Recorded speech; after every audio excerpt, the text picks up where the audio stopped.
Play that shit again.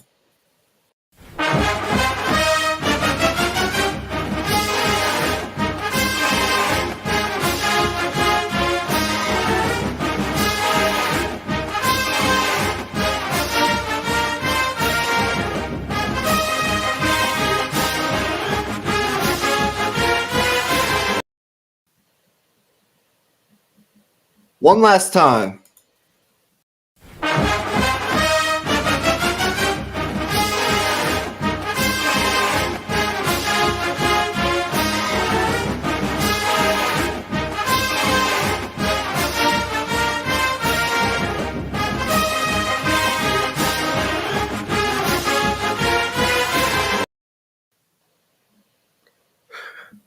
Texas fight, everybody! The Longhorns are in the college football playoff.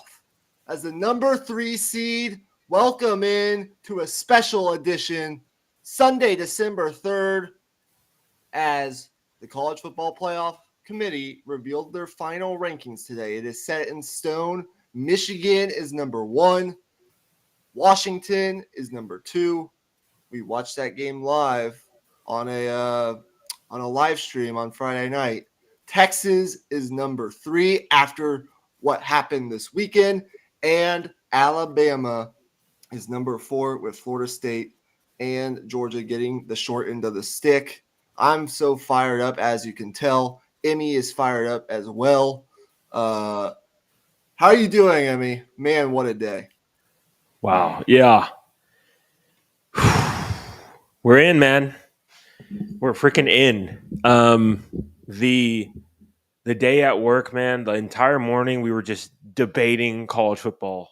I mean, we all, once the actual show started, just stood all by the podium watching it live, watching it as it came out.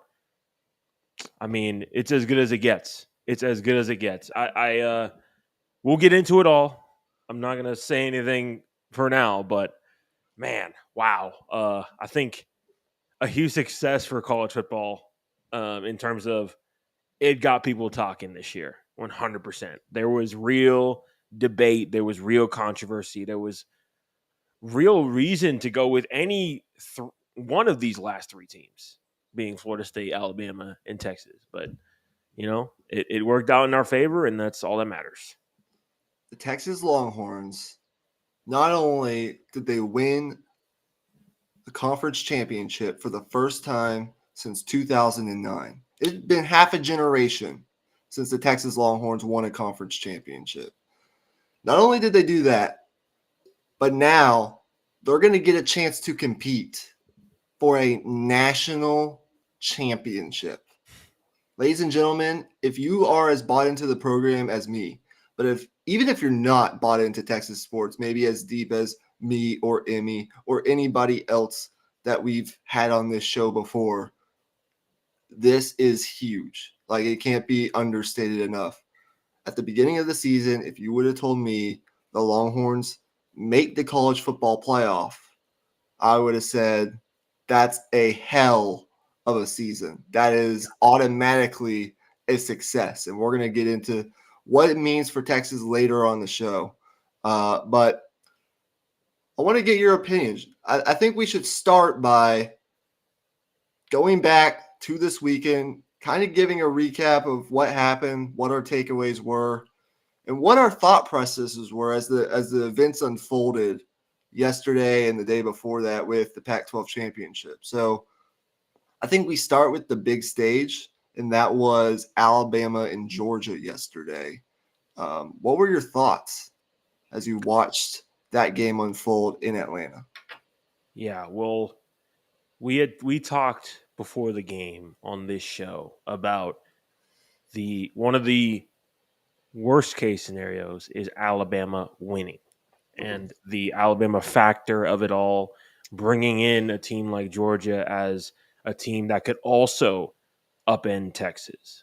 But this was not that. This was not that scenario. This was a absolute domination that led to the complete elimination of Georgia, which is ultimately what Texas needed. no matter whether either side won that game. In fact, Alabama playing that well, if anything, makes Texas look better. The fact that we went in there and beat them in Tuscaloosa. But regardless, about the game, I just thought Jalen Milroe just it's night and day, man. The constant progression. People have been, comparing with him with Jalen Hurts a little bit. I think in terms of the, you know, willingness to learn, like willingness to clearly like put in the work and get better. He's just seeing the field so much better. And it's not that. It's also the in pocket movement, the decision to escape when needed rather than escaping when he feels like a rush is there rather than when there actually is a rush. He's found a nice balance there. You top that off with Alabama's defense playing at the level that they are. I mean, I think this game said a lot more about Alabama than it did about Georgia, but I also do think maybe Georgia, it does make you question maybe Georgia definitely wasn't as good as they were last year. And, we'll see what the future holds for them. But Alabama was the better team on the field, and it was clear as day most of the way through. Georgia did put up a fight. I'm not saying it was a blowout, but it really felt like Alabama controlled this game. You're not wrong. You're certainly not wrong in anything that you said. First thing is Georgia's not going anywhere. Yeah. And if anything, this I think could be good for them moving forward. But we won't even dive into the semantics of that discussion right now. And Kirby Smart, I think you can't say he was wrong when he said, like, you can't tell me that there are 4 better teams than us. And heck, I mean, I don't necessarily disagree with them, but you're right. Alabama, aside from that first drive where it looked like, I mean, Georgia looked like Georgia that first drive. Yep. I got the ball. They went 83 yards in 4 minutes. It looked easy. It looked effortless. They came out, got it right to Brock Bowers. They were throwing to McConkey. I mean, it looked really good. They run the ball. They get in the end zone. And as I talked about, on our preview show just early last week, I talked about how Bama might not be as healthy up front on their defensive line as, they're not at full strength there. And they weren't. And I just didn't. And this is something that Josh Pate talked about on his show. Bama was the more physical team. Because if you told me that Alabama would go 3 for 13 on third downs and they would dominate Georgia, I would have said, how does that happen? It's got to be turnovers or something. But it wasn't that. I mean, there was the one key Carson Beck fumble, but it wasn't like this was some 3-0 turnover margin and Alabama just won the game solely based off that. It was Alabama dictating the terms at the lines of scrimmage. And in an NFL kind of game like this is, with as much NFL talent roaming around that field yesterday as there were, that oftentimes decides the game. I thought Alabama did a very good job running the football in Georgia. Those beasts for Georgia weren't able to just two-gap and hold that Bama offensive line and just stuff the run. It was generate movement, move the chains when they needed to with the run late in the game, which I thought they did a good job of. I thought offensive coordinator Tommy Rees, and he's evolved over the course of this season. This coaching staff deserves a whole ton of credit for what they've done with this Alabama team this year. They called power runs, sparsely utilized, throughout this season. Some were counters, others involved 2 lead blockers. They managed only 117 yards on the ground, But as I mentioned, multiple conversions. They set up key passes. The one on the fourth down to Isaiah Bond, which he made a fantastic catch on, and then Amari Niblack later on in the game. Those conversions set up scoring drives. They had some design runs for Milrow, which I really liked. And if you think about Bama, I think their depth really showed. And this is what separates the a lot of these high end SEC teams from the rest of the pack.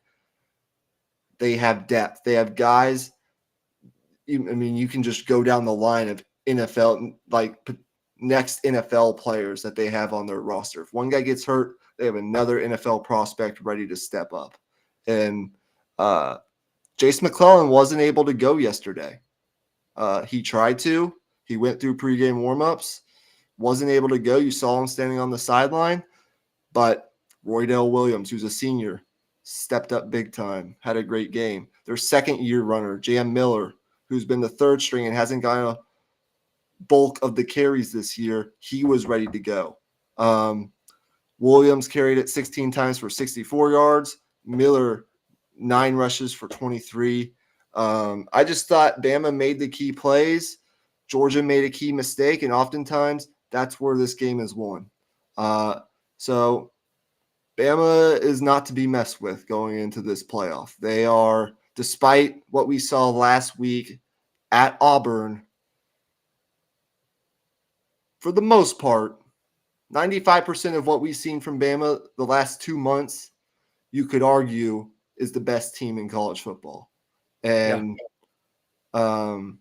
look, they're the 4 seed because they lost to Texas, and they should be. That has to matter. But and we'll get to the Florida State thing here in a minute. But boy, you saw the Michigan's players' reactions when they drew Alabama, and that tells you all you need to know. Yeah, it's I mentioned the transformation of Jalen Milrow, but how could I forget the offensive line as well? I mean, this offensive line was a mess to start the year. It got to the point where, I mean, people were writing off Alabama completely. I mean, not us, but it's an interesting balance of things that everything has really came together so well, and I just really attribute that to the commitment of the players and also Nick Saban and what he's able to do, because we see that a lot in college basketball. Coaching really matters in that sport, and the fact that March and February are so important. Getting hot at the right time is just essential. And this Alabama team, it feels like one of those types of teams to me. Like a young team maybe in certain spots. Not young as a whole, but just so dominant the last 2 months, as you mentioned. Absolutely. Real fast, let's go back to Friday night, and let's talk about that Pac-12 championship game. We don't need to go as long as we did on Bama, but just real quick, your thoughts on Washington coming out of that game going into the playoff. Well, I think for me personally, I underrated Washington's ability to run the football consistently, and I underrated their defensive line as well. I knew there were, first round draft picks on their defensive line. I knew of, their main prospect at right, outside linebacker. Can't think of his name at the moment, but they just really came out and played with a chip on their shoulder. And from a talent standpoint, Washington had the receivers on the outside to match up with those Oregon corners. So they were going to put up points.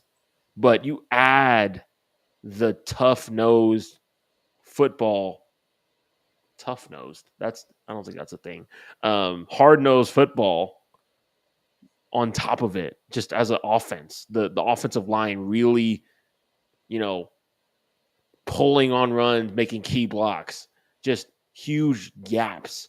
And then, of course, the running of Johnson just was incredible. We mentioned it on the live stream. I think if he enters the NFL draft, he raised his draft stock significantly in just that one game. Yeah, absolutely. Um, Look, to me, this came down to, as you mentioned, the run game for Washington. I didn't believe that they would have near as much success running the football in this Oregon front than they did on Friday night.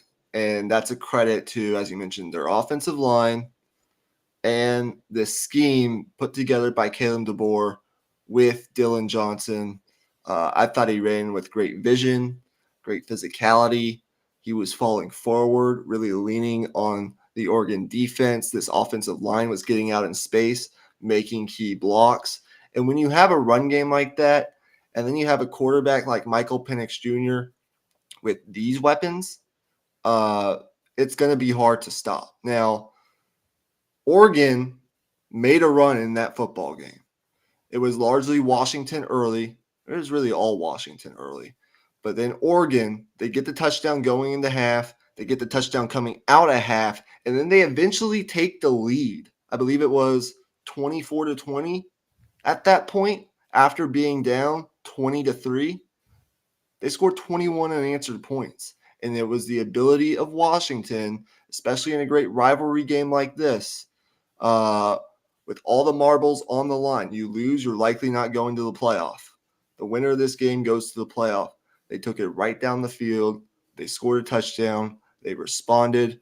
And from there, they took control of the game back because they were able to run the football late in the game, chew clock.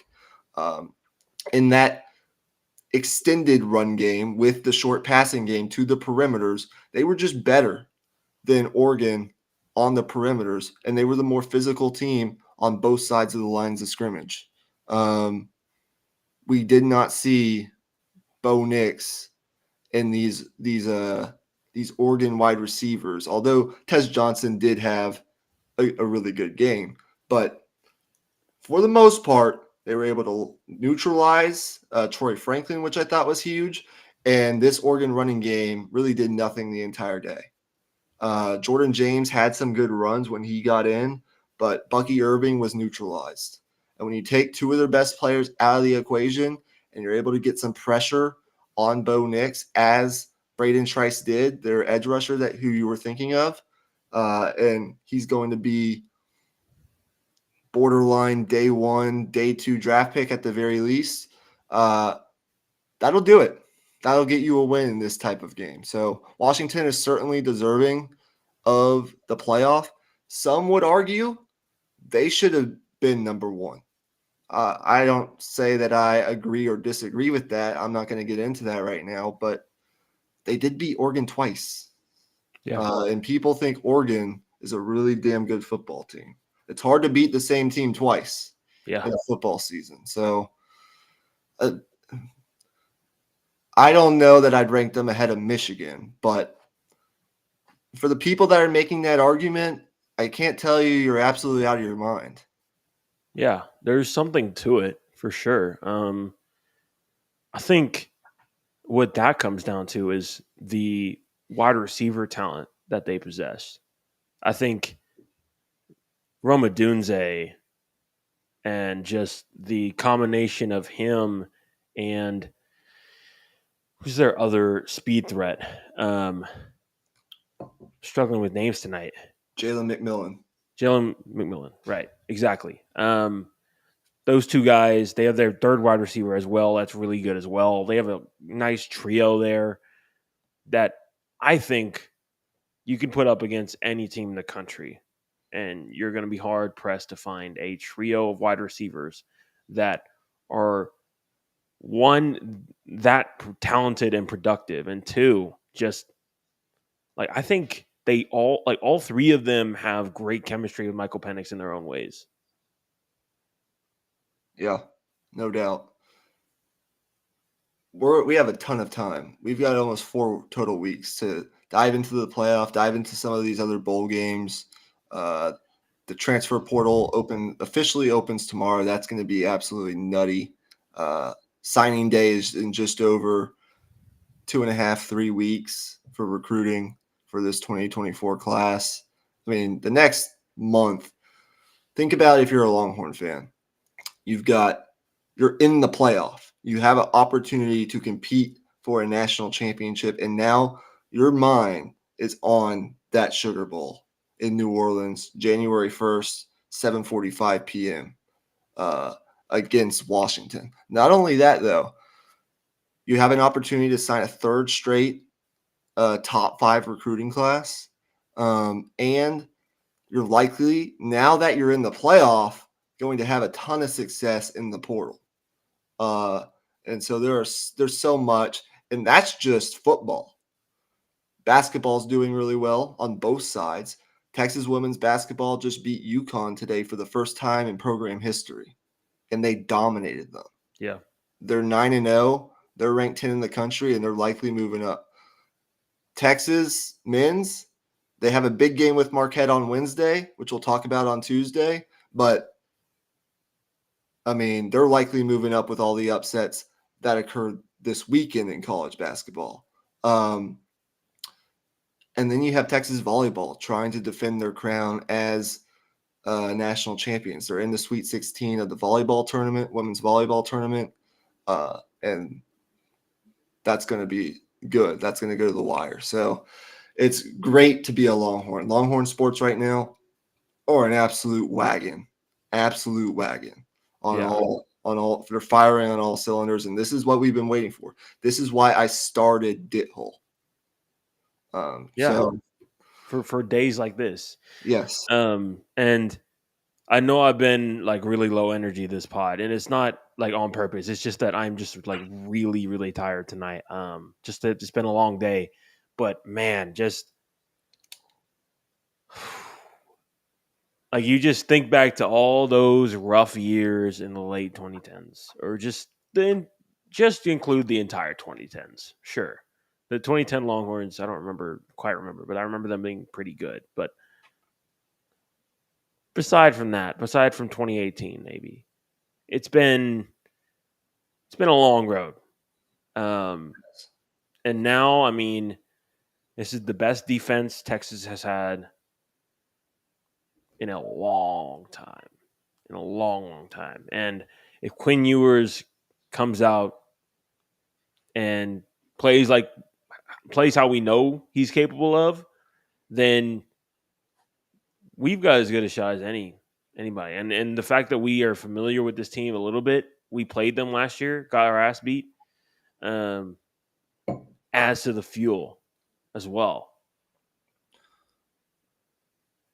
so here's what I'll say, and we can kind of touch on. We should touch on the Big 12 championship because I think it's warranted, and that's what got Texas to this point. If they don't win yesterday, they're not here.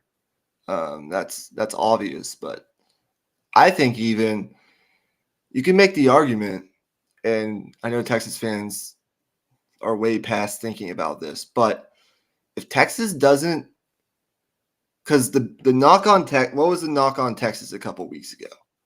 They were just living dangerously, kind of getting by against average to below average competition. They were winning, and looking back on it, that's all that's going to matter because they got a break to fall in their favor, and they, to their credit, looked the part the past 2 weeks. If Texas just squeezes by Tech and then maybe plays a closer game or a shootout kind of game with Oklahoma State, we could have been in a situation, and I'm not saying Texas wouldn't have made it still, but it could have been closer with Florida State at that point. Oh Or yeah. maybe Georgia is brought back into the discussion. Who knows?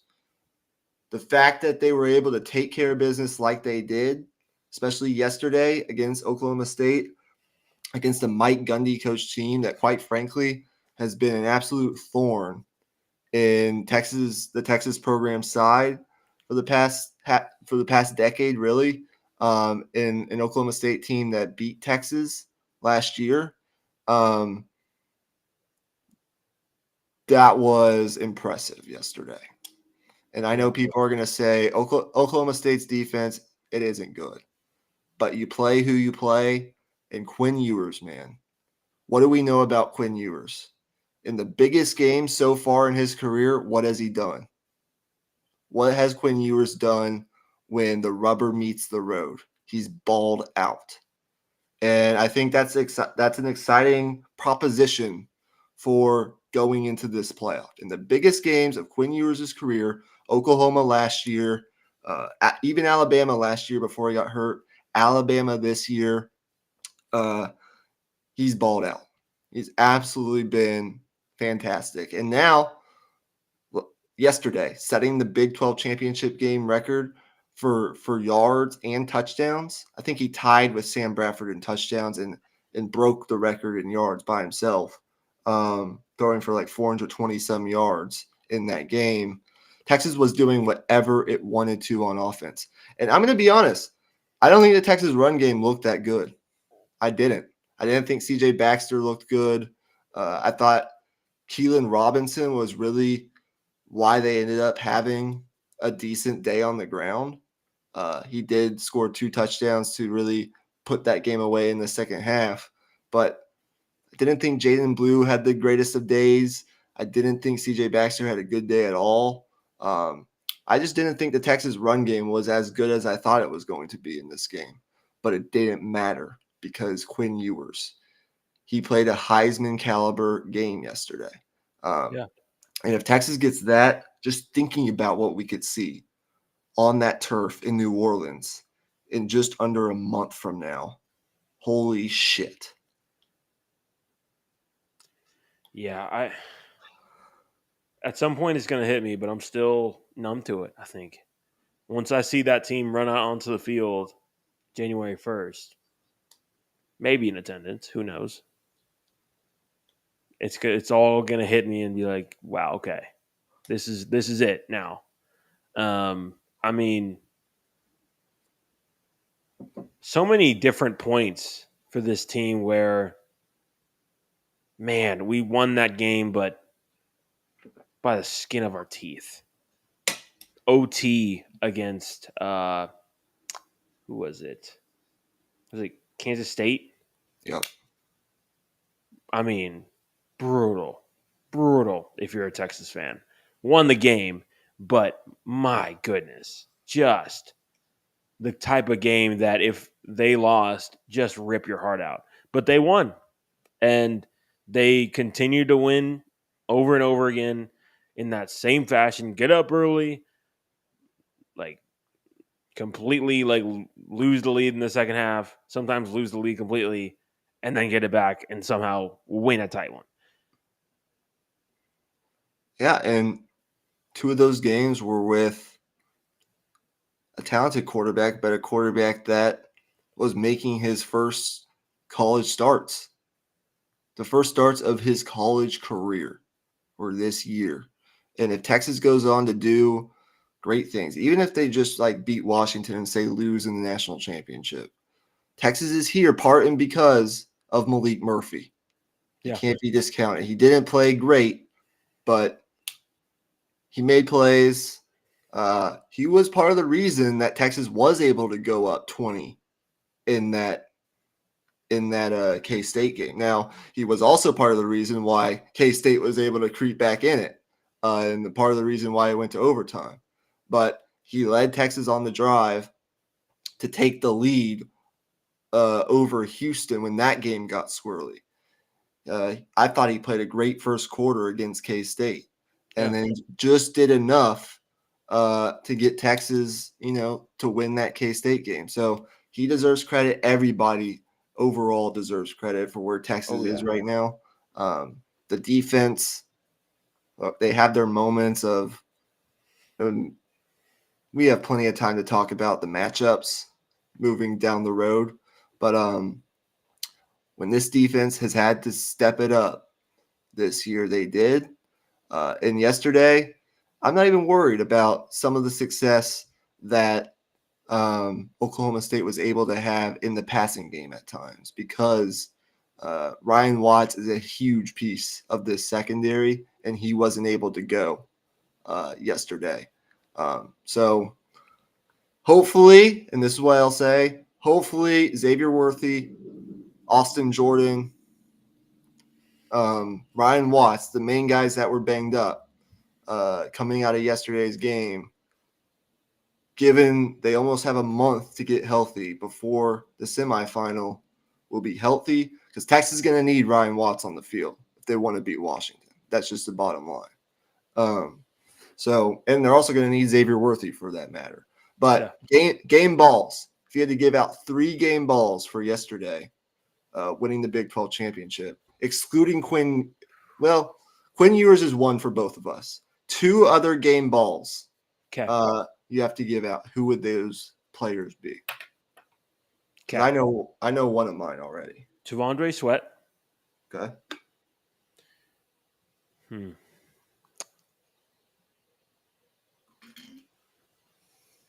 I really do think A.D. Mitchell played a really good game as well. I'm interested to hear your thoughts because I actually, believe it or not, had missed the first half of that game because I was at work until noon yesterday, and then the game had started at 11. So I had actually missed most of the first half. Those are 2 good ones. A.D. Mitchell was big across the middle in this game. He scored the first touchdown of the game. I think that was his only score, but he had one of his better games. And that's another thing. A.D. Mitchell knows what the college football playoff is like. Oh, yeah. So he will be able to that's a big addition. It can't be understated how big of an addition A.D. Mitchell was. But and then T'Vondre Sweat, of course. You could give him a game ball in pretty much every game this year, along with Byron Murphy for that matter. My 2 game balls, remember how we talked so much about Jatavion Sanders last week? And rightfully so, because there are rumors about him coming back next year. But gosh, the type of talent that he possesses, when Texas uses him, holy cow. There's a reason he was a 5-star coming out of high school. You saw it yesterday. Catches in traffic. He catches those footballs. He's got strong hands. I thought he had his best game of his career. It was last year against Oklahoma and this game yesterday against Oklahoma State. He was doing whatever he wanted, running free, over the middle, yards after catch. Jatavion Sanders had a great game. I think he had something like 8 or 9 catches for over 100 yards and a touchdown. Great game for Jatavion Sanders. And all of a sudden, we talk about Quinn coming back. We talk about Jatavion Sanders potentially coming back. But if these guys go blow it out of the water in the semifinals, those discussions could change a little bit. Just saying. I'm just pulling that out. Remember how the discussions around C.J. Stroud really changed after he lit up Georgia last year. So it's happened before. And then on the other side of the ball, Anthony Hill, the freshman linebacker. We haven't talked about him a whole lot this year because he's kind of overshadowed by an All-American player in Jalen Ford. But without Anthony Hill stepping in the way he's stepped in this year, this Texas defense isn't where they are right now. No. I believe he's second on the team in tackles as a true freshman for that matter. And this is a guy that, again, was a 5-star. And he's going to be, I believe, this maturation process continues. And Texas continues to develop Anthony Hill the same way they developed T'Vondre Sweat and others. Jahdae Barron is a fantastic example in the secondary. He's going to be borderline first-round pick one day. He's so athletic, sideline to sideline, making tackles. He also has the versatility as a really athletic linebacker to rush the passer. He's kind of that Swiss Army knife for this Texas defense. He deserves a lot of credit. He forced a fumble yesterday. he was all over the place. And he's one of the reasons this Texas run defense has been as good as it has been. It's not just Tavondre Sweat and Byron Murphy, although they play a huge part in it, probably more of a part than anybody else. But it's also the way the secondary has been willing to tackle in the run game, and the way these linebackers, David Binda included, Jalen Ford especially, and Anthony Hill have tackled in the running game. It feels like this front seven is a front seven that I think we'll remember as Texas fans for a long time. This is one of the better front sevens I think we've seen in our at least our lifetime from Texas. And it's because of guys like Anthony Hill. So just wanted to give some praise to Anthony Hill. But you're seeing the dividends of the work that this coaching staff has done in recruiting and development pay off now. It's finally paying off. And what do they say? It's year 3. It's typically year 3 where you want to see some of that return on investment, right? And not only have we gotten the return on investment, we've gotten more than that, I would say. Yeah, I mean, here's my next question before we get into the college football, actual college football playoff reaction and talking about Florida State and some of the arguments and all that stuff. 12-1 conference champions in the last ever 14 college football playoff. Are you sold on Sark? Is he the guy? Yeah, I mean, you made the playoff. Like, the goal this year was to get to Arlington, and you get there, you win, you see what happens. Maybe a New Year's Six bowl, but the playoff, that's the pinnacle of college football. Yeah. And to be real with you for a second, man, I'm having trouble. Like, yeah, I've gotten up at 4 for like 3 days in a row, and I'm like really like, so. Let's get into these next few topics. So we're talking Florida State here. Where do you stand on that decision to leave them out? I mean, for me, it's just like, okay, like you went and you took care of business, despite the quarterback situation. But what is your take on it all? Where do you stand on it? So I've said this many times before, but 2 things are true. The games have to matter. And Florida State, look, if they're in this position with Jordan Travis, they might be in today. If they had won that game last night, say, instead of 16-6, say they won 35-6, something along those lines, would they be in? I think there's a much better chance they would be. But 2 things can be true. You took care of business. You are certainly deserving, if you're a Florida State fan, to be not only the right to be pissed and infuriated and disgusted with this decision, as Mike Norvell released in a statement earlier today, but you certainly had the right to be in this thing. Undefeated conference champion. It's certainly unprecedented what happened today. But at the end of the day, this is my second point, that Florida State team, as currently constructed, and it's not their fault at all. It's just unfortunate circumstances. I mean, what are you going to say? Jordan Travis shouldn't have broken his leg or whatever. No. I mean, I love Jordan Travis. He's one of my favorite players in college football. I wish that guy the best of success moving forward. I hope he fully recovers.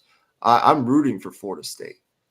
Like, I really like this program. I really like what Mike Norvell did with this program. And I believed at the beginning of the season they could go undefeated and win this conference, which they did. They got over the Clemson hump. They kicked LSU's ass in the non-conference. They have a really good team. And that defense, I believe, is championship worthy. But the bottom line is, and I know it's super hard for Florida State fans to stomach, and understandably so. The bottom line is two things. One of three teams was getting shafted today. One of three teams was going to get shafted. It was either Texas, it was either Alabama, or it was going to be Florida State. And that was the real discussion. And the bottom line is, if you're Florida State, and I know they don't want to hear it because the games matter, the games have to matter, and they took care of business. They won the ACC championship. They went undefeated. I believe they were 3-0 against top 25 opponents this year. And for a large part of this year, they looked like a lock for the playoff with Jordan Travis on the field. But with Tate Rodemaker or with Brock Glenn, no matter who it was going to be, this team just isn't better than Alabama. It's not. And it's not better than Texas. It's not better than Michigan. It's not better than Washington. It might not even be better than Georgia or a lot of the teams below Georgia in that circumstance. Ohio State maybe even. Yeah, exactly. I think the top 8 teams in the country right now would be favored by close to 2 scores over this current version of Florida State. And Vegas agrees. And the bottom line is, the committee preached all week, we're going to choose the 4 best teams, and we're going to go to our protocol in tie-breaking scenarios. That's why Texas is ahead of Alabama, because one of the tiebreakers is that head-to-head. When it came down to it, the committee believed that Texas, Alabama, Michigan, and Washington certainly were better teams than Florida State. And it sucks. It absolutely sucks. I feel for Florida State. I feel for that program. But next year it's going to 12 teams. So at the end of the day, you take this, you use it as motivation for next year, and your program's going in a fantastic direction. So it's hard to stomach for Florida State fans for sure, but the bottom line was the 4 best teams right now, based on what we watched the past couple weeks and based on what we saw on Championship Saturday, it was Alabama, Texas, Michigan, and Washington, period. Yeah, I think ultimately the committee got it right. I really do. As rough as that may sound, and I actually do have a few Florida State fan friends, but my goodness, it's just brutal luck, man. I remember 2009 when Colt McCoy went down in the national championship game. I mean, boom, season done. That's how this kind of feels. It didn't happen in the national championship, sure, but you had this in your grasp. It was there for you. And the teams they had ahead on their schedule, like you had already gotten through the tough part. Yeah, it burns for sure. If you're a Florida State fan, it's tough though. I think that's just the tough reality of what it is this year. This was unprecedented. It was an unprecedented situation. We never had in the 10-year history of the 14 playoff. We never had 8 teams going into conference championship weekend that you could make the argument were worthy of being in the playoff. Even Ohio State, for that matter, if things had gone their way, was worthy of being in the college football playoff. We never had 8 teams going into the final week conference championships be worthy for the playoff. And that's just unfortunately for Florida State. We do have some chats. Maybe this will wake you up a little bit. So try to bear with us for 10 more minutes. Yeah, for sure. David, who was one of my roommates, senior year at Texas. He chats in. He has a couple chats, so we'll go by one. First, going back to our conversation about Sanders, Sark's offense really shows how Sanders can be used at the next level. Absolutely, 100%. You have anything to say on that, or? I mean, the talent is it's been there the whole time. It's just been health. He's finally healthy. He's healthy at the right time. I mean, it'd be great to see him have a big game in the college football playoff game. I mean, Yep, it's on the cards for sure. absolutely. Next chat. FSU deserved the spot and deserves to lose by 20. Okay, fair enough. They absolutely deserved a spot. No doubt Yeah, about that. they earned the right. They earned the right to be in. The committee did something that they'd never done before. But if we really want the four best teams, I think we got the four best teams at the end of the day. And Georgia can make their argument, and I won't, get into the semantics of that, but they got dominated by Alabama Yeah, yesterday. that was a playoff game. That was. Like it or not, it was a playoff game. And so was the Pac-12 championship game. Yep. Those were both quarterfinal games. But you're not wrong, David. FSU did deserve the spot. And then the final thing, he asked a question. Does the ACC now see themselves as an inferior conference, and does this start round 2 of some realignment? Do you have anything to say on that? I'm just trying to think of what dominoes could fall for the ACC. Notre Dame is the only team I'm thinking of, but they feel like more of a Big Ten team. I mean, in Indiana, that's Big Ten country. Um, that's a tough one. I don't know what the ACC can do in terms of realignment, just because it's not like the SEC where you can extend it out a little bit further west and have Texas and Oklahoma in and have it still all make sense and take over, like, I don't want to say this, but like basically the entire South. I was going to say Confederate South, but that was a little much. But yeah, just the entire South region dominated by the SEC. And with that, the ACC is kind of left with their arms behind their back a little bit, It's a weird especially with situation. Clemson not doing well. It's a weird situation because, first of all, you're going to get SMU, you're going to get Stanford, and who's the other team that they're getting next year? I'm not quite. I'm kind of blanking on it, but you're getting a couple more. Stanford, SMU, and somebody else. Interesting. I can't remember the third team. But SMU, I mean, they had a great year. Brett Lashley is doing an awesome job with that program. And Stanford has had good years in the past. They just don't have the coach right now. And they'll somehow hopefully fix that. You're already getting more teams to the ACC. Now, I can't tell you how the ACC views themselves because I don't know. They probably think that they're worthy of being in the playoff. They've already said, like, Florida State they should have been in. Of course, they're going to say that. The reason the ACC isn't what it should be right now is because Clemson is kind of in a rebuilding phase. I still believe Clemson can get back to being an elite program. They just have to adapt a little bit. We'll see if that happens, though. And Miami is one of those programs that Mario Cristobal has to flip. Year 2 is kind of more of a disappointment, and we're going to see what they do in recruiting, what they do in the transfer portal.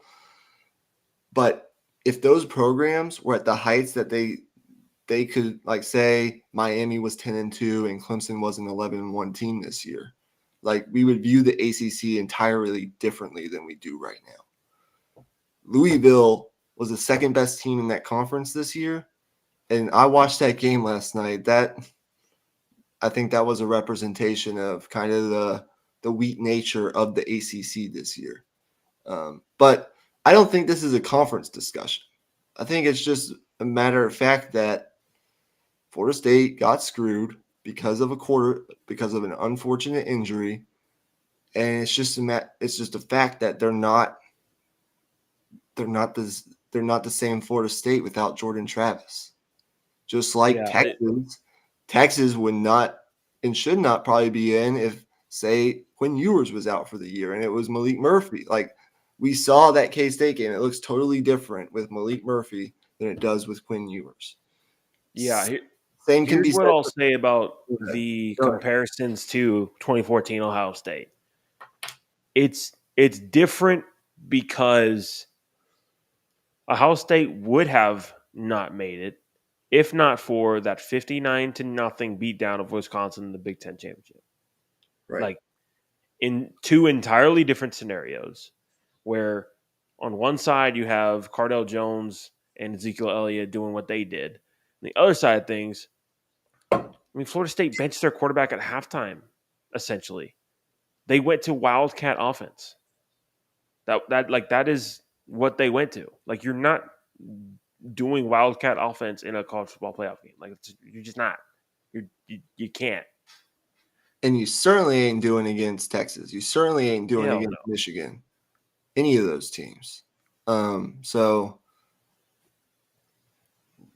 look, it's tough, but Florida State will get through this and they'll continue to be great down the road. Trust me on that.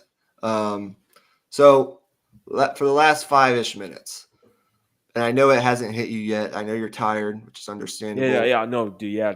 I Um, mean, I was excited for this episode. It's just like, just the long. I think it'll hit you this week when you're not tired and your brain isn't clogged and whatever. Yeah. But we now have the playoff. We now know some of these bowl games. But specifically about the playoff. And don't go too deep into the X's and O's and breaking down the games. We have plenty of time to do that. There's no need to do that now. But just your thoughts on these matchups. Like, are these the best semifinal matchups that we've gotten so far? And you don't have to answer that question directly, but what are your I thoughts on mean, the it sure does overall? feel pretty good. I think from my standpoint, I mean, you get Michigan and Alabama, which is just going to be. I mean, if you like running the foot, if you like defensive battles, that's a game for you, and like times bajillion. Like I don't even know what to expect from that game, just in terms of like where do you even attack these defenses right now? Like they're not giving up anything. Like they have players all across the board. To me, that like what jumps off to me is the quarterbacks, JJ McCarthy and Jalen Milroe. I think that's the big thing. Quarterback matchups. From a Texas versus Washington standpoint, you have Quinn Ewers and Michael Penix Jr., which probably, if Quinn Ewers were to stay, and maybe if he weren't, who knows, probably is a future first/second round pick matchup. So quarterback matchups are fantastic, and we usually don't see that in the college football playoff. Usually there's like one or two teams where it's like, oh, this quarterback is more of a game manager, and there's nothing wrong with that.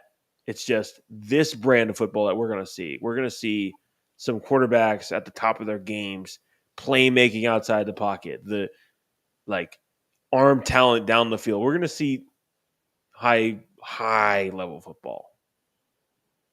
Yeah, I think hopefully we're going to get two really ultra competitive semifinal games, which we really haven't had in any year that I can remember in the college football playoff. There have been way too many non-competitive blowouts in the semifinal. We have gotten a couple great ones though. We have to acknowledge that as well. Like that Georgia Ohio State game from last year was, I mean, that was fantastic. But I think we got the four best teams in and the four most deserving. Well, can't really say that with the Florida State situation, but we got the four best teams as of today in the playoff. And I know Florida State fans aren't going to want to hear this, but it kind of would have felt like an incomplete playoff with Florida State in there instead of Alabama. It just would have Yeah, with their current situation. without a SEC, without a SEC team, to be Right. honest, like it just wouldn't. So, look, we got plenty more time down the road to talk about this, and we surely will. I think there are a couple other bowl games that are worth talking about that we will. I think this Arizona Oklahoma matchup in the Alamo Bowl is going to be a fantastic one. Now, I don't know who all is going to play in that game, but if we at least get the quarterbacks to play in that game, I think that could be a really good bowl game that's worth maybe peeking in on. And there are some, of course, the New Year's Six bowls are always interesting. But once again, big day. I think I got the playoff I wanted. Yeah, I did as well.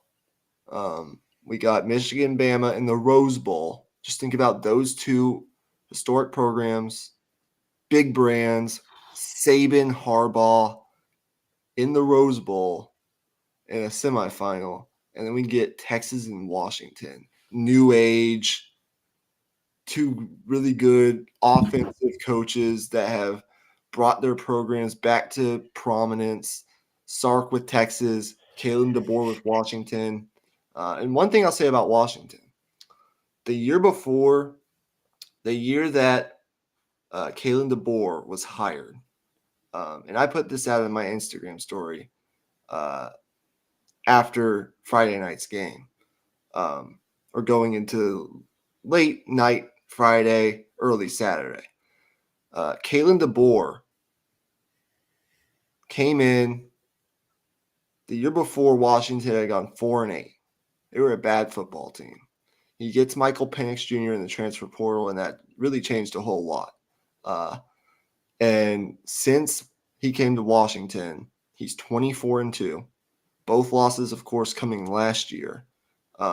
He's got a bowl victory over the team that he's about to face in Texas. And as a head coach, in total in his career, he's 103-11 as a head coach.